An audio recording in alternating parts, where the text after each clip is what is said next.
Esta es una presentación de Metodología 2, el método científico y la evaluación psicológica a cargo del profesor Mario Fausto Gómez Lamont. Las características de género son contracciones socioculturales que varían a través de la historia y se refieren a los rasgos psicológicos y culturales que la sociedad atribuye a cada uno de lo que considera masculino o femenino. El sexismo se refiere a todas aquellas prácticas y actitudes que promueven el trato diferenciado de las personas en razón de su sexo biológico, del cual se asumen características y comportamientos que se espera las mujeres y los hombres actúen cotidianamente. Las prácticas sexistas afectan principalmente a las mujeres, dada la vigencia de creencias culturales que las consideran inferiores o desiguales a los hombres por naturaleza. Nuestra sociedad asume que las mujeres tienen menos capacidad para tomar decisiones, participar en la política, ser líderes empresariales o profesionales competentes por méritos propios. La forma como dichas creencias se reflejan en el lenguaje y en las prácticas cotidianas es por ello que debemos partir por utilizar un lenguaje inclusivo, conocer la importancia de ello y el impacto que tienen las prácticas sexistas. El género permite ver aquello que consideramos dado para los hombres o para las mujeres en términos de actividades, derechos, modos de actuar. Es una construcción social. Es esto el gran aporte de la categoría género, aquello que damos por sentado en términos biológicos, en realidad es un proceso de elaboración colectiva. Es una construcción social que no solamente apunta a decir hemos creado representaciones o estereotipos, modos de actuar femeninos y masculinos, sino que también están en una relación asimétrica. Aquello que se considera masculino está en una relación de dominio respecto a lo que se considere femenino, en donde las mujeres están destinadas solo a ejercer papeles en donde la maternidad, la familia y el mundo de las emociones dominan, mientras que en el de los hombres se espera una vida académica y profesional exitosa por considerarse competitivos por encima de las mujeres. El sesgo generalizado es de alguna manera dominante, afecta a los escritores científicos y a muchos otros y ciertamente se practica en la ciencia en general. Existe una creencia profundamente arraigada de que la objetividad, la razón y la mente pertenecen al dominio masculino, mientras que la subjetividad, el sentimiento y la naturaleza son patrimonio femenino. Las mujeres son y han sido las depositarias de lo emocional, lo personal y lo particular, mientras que los hombres cultivan lo racional, lo impersonal y lo general, atributos de la ciencia y del trabajo intelectual. Es por ello la importancia de conocer realmente el tema del sexismo en las ciencias y cómo esta visión de emocional femenino e intelectual masculino tienen una primera consecuencia, la exclusión de las mujeres de la construcción y práctica de la ciencia. De acuerdo a Elena Cronin, las mujeres son guetorizadas a profesiones y especialidades estereotipadas, en donde el prestigio y el salario son mínimos, los puestos más altos y los premios, ya sea de influencia o de ingresos, jefes de Estado, directores ejecutivos, catedráticos, ganadores al premio Nobel, es para los hombres, porque mientras que para las mujeres hay un techo de cristal, para los hombres hay un ascensor de cristal.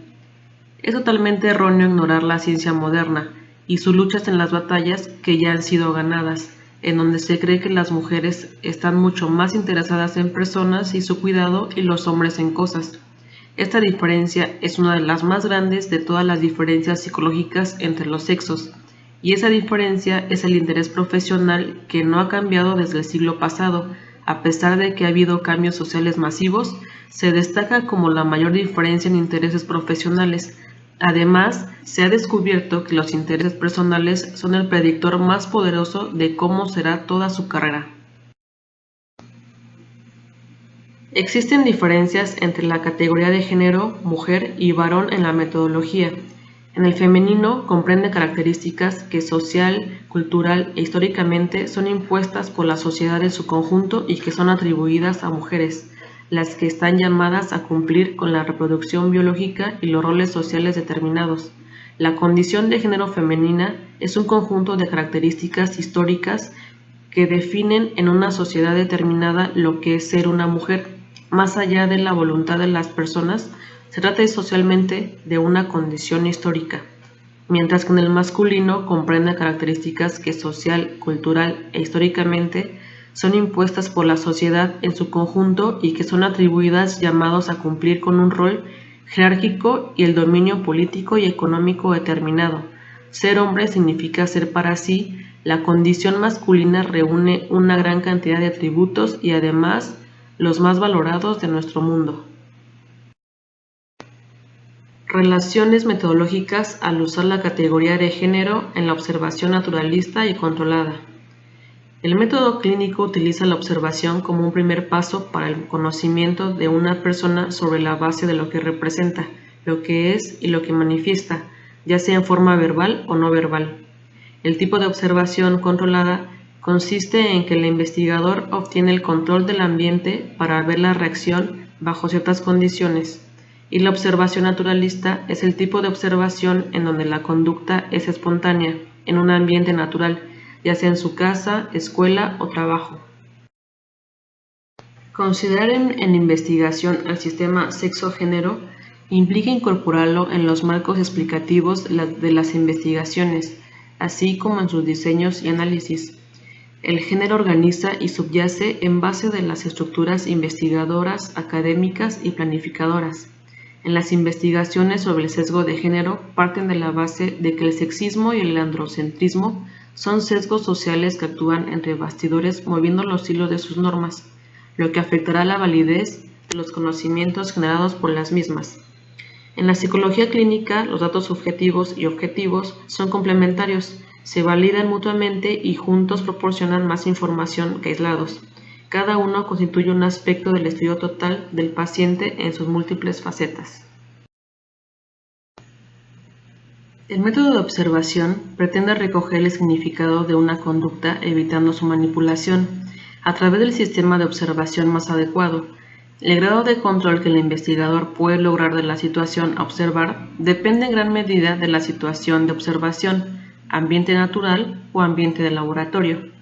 Cuando llevamos a cabo un estudio con metodología observacional, es necesario que el investigador complete las siguientes frases: observar la conducta, categorizar la conducta, realizar el análisis de los datos registrados, permitirán obtener un conocimiento fiable y válido de las conductas observadas, recogiendo información sobre la frecuencia y la periodicidad de los fenómenos, asegurando la representatividad de los datos en condiciones concretas de muestra y ambiente.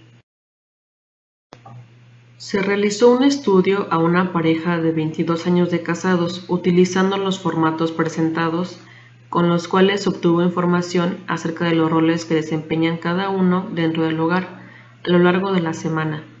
En el formato se puede observar de los cuales se obtuvieron registro, por ejemplo, de recoger la basura, camas hechas, ropa limpia acumulada, y en la gráfica se representan los datos obtenidos sobre el rol de género en el hogar. Como se puede observar, existe una equidad y división de responsabilidades con las variables en función de la comunicación de la forma siguiente: informativa, sí expresan el propósito comunicativo, transmisión y recepción de la información; afectiva, no se obtuvo un impacto en la estabilidad emocional, ya que ambas parejas tenían roles equitativos dentro del hogar, se tiene un control de comportamiento; reguladora, regulación de la conducta favorable. Una de las bases de la evaluación conductual es el procedimiento de la autoobservación, autorregistro, el cual se refiere al sujeto que observa y recoge las veces que tienen lugar sus conductas. La conducta se refiere a cualquier cosa que hace el paciente, lo que incluye acciones motoras externas y sucesos cognitivos internos, por ejemplo, una preocupación excesiva, que son objeto de tratamiento. El autorregistro se emplea con fines de evaluación y terapéuticos. Gran parte de la investigación básica del procedimiento de autorregistro se realizó en la década de los 70. Aunque la investigación en esta técnica ha disminuido desde entonces, se ha producido una explosión en sus aplicaciones clínicas. El autorregistro se ha aplicado a la evaluación de una amplia gama de trastornos de la conducta, incluyendo la conducta antisocial, trastornos de ansiedad, trastornos alimenticios, síndrome de Tourette y el abuso del alcohol. El procedimiento del autorregistro produce cambios de conducta en direcciones deseables. El objetivo en situaciones terapéuticas debería ser incrementar la reactividad. Por su parte, el biofeedback se utiliza para modificar una respuesta fisiológica en función de la información que se tiene. El conocer las medidas psicofisiológicas es de suma importancia para aplicar durante la terapia como técnica, en donde se obtienen resultados exitosos, ya que las respuestas fisiológicas que se puedan llegar a obtener están relacionadas con la conducta, entendiendo el término conducta en un sentido amplio, incluyendo procesos cognitivos, mentales, emocionales y comportamientos manifiestos, medidas importantes que debemos observar en el conductismo, es decir, así como la cognición está relacionada con lo conductual, así como la biología con la psicología. Como conclusiones, podemos ver que la ciencia se vincula tradicionalmente a la razón, dado para los hombres, a la mente, a la cultura, es una construcción social. La ciencia es todavía un espacio masculinizado donde las mujeres han entrado pero como intrusas, y que esto influye hasta en el pensamiento de a qué nos queremos dedicar. En términos de la vocación, es parte de un proceso de sociabilización donde se inculcan los deseos y aspiraciones. Se viven como propias, sí, pero como producto de todo lo que ha sido inculcado. Ahora que las mujeres tenemos la libertad de elegir la profesión que se quiere, ¿por qué siguen existiendo esta asimetría en el gran porcentaje de varones que asisten a las ciencias exactas? Los estudios realizados a parejas también nos permiten ver muchos casos una visión del trabajo sexual en orden de las familias del emparejamiento, y que no solo se trata de que se adjudique a las mujeres sigan haciendo tareas de cuidado doméstico y eso se tome como algo natural, o que en cambio los hombres sea considerado como una ayuda y que se sigue reproduciendo en las parejas. Todo ello es lo que nos permite ver la categoría de género, que si nos quedáramos con el así somos, así nacimos, así debemos ser o está escrito en nuestros genes, no podríamos ver que se trata de una elaboración social que implica también una relación de poder, y eso solo lo hemos hecho visible hasta que surgió la categoría de género.